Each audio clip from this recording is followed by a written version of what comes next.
AFC অনূর্ধ্ব-20 নারী Asian cup 2026-এর মূল পর্বে খেলার যোগ্যতা অর্জন করলো টিম বাংলাদেশ।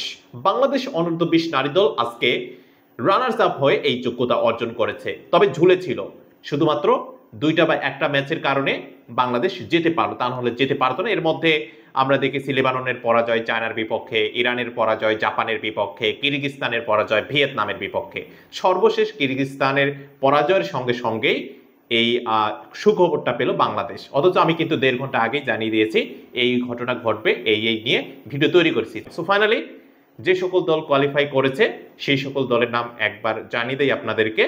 এ গ্রুপ থেকে উত্তর কোরিয়া, বি গ্রুপ থেকে এইমাত্র যারা কিরগিজস্তানকে হারালো 3-0 ব্যবধানে সেই ভিয়েতনাম, সি গ্রুপ থেকে এখন পর্যন্ত যে দুটি দল চ্যাম্পিয়ন এবং রানার্স আপের লড়াই করবে তার মধ্যে অস্ট্রেলিয়া এবং চাইনিজ তাইপে। সো অস্ট্রেলিয়া এবং চাইনিজ তাইপে যে দল জিতুক আর হারুক বা ড্র করুক তারা কোয়ালিফাই করবে।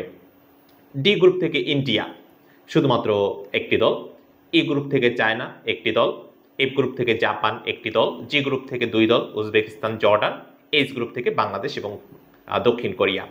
সো ফাইনালি জি গ্রুপ, এইচ গ্রুপ এছাড়া সি গ্রুপ, এই 3 গ্রুপ থেকে দুইটা করে 6টা দল চ্যাম্পিয়ন দল এবং রানার্স আপ দল।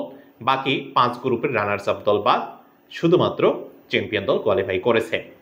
খেলাধুলার সর্বশেষ আপডেট যদি আপনারা মিস করতে না চান তাহলে অবশ্যই ম্যাচ প্রিভিউ 24 ইউটিউব চ্যানেল এবং Facebook page the Saju show follow দিয়ে রাখতে ভুলবেন না এবং সাবস্ক্রাইব করে রাখতে ভুলবেন না। এতক্ষণ সঙ্গে থাকার জন্য অসংখ্য ধন্যবাদ।